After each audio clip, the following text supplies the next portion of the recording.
In today's video, I'm going to teach you how to animate line graph in Framer. By the end, your line graph will smoothly reveal itself in a clean, professional way that feels native to your page. Start by opening Framer and loading the project that contains your line graph.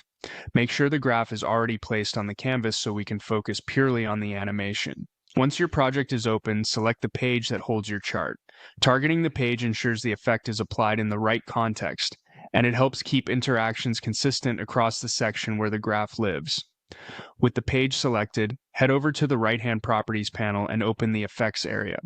This is where Framer centralizes visual behaviors like entrances, fades, and scroll-based reveals. For this example, choose Appear.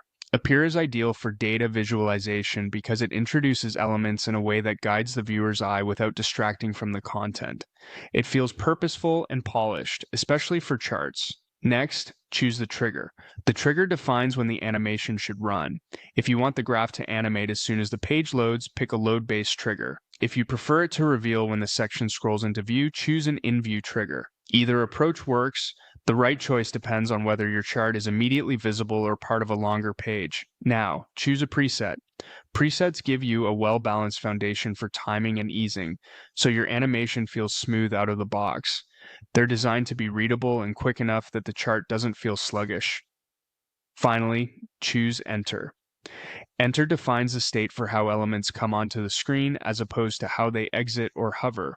For a line graph, an enter animation establishes a clear, welcoming motion that makes the data feel alive as it appears. Preview your page to see the effect in action. Keep the motion subtle and purposeful so the animation enhances understanding without overshadowing the data.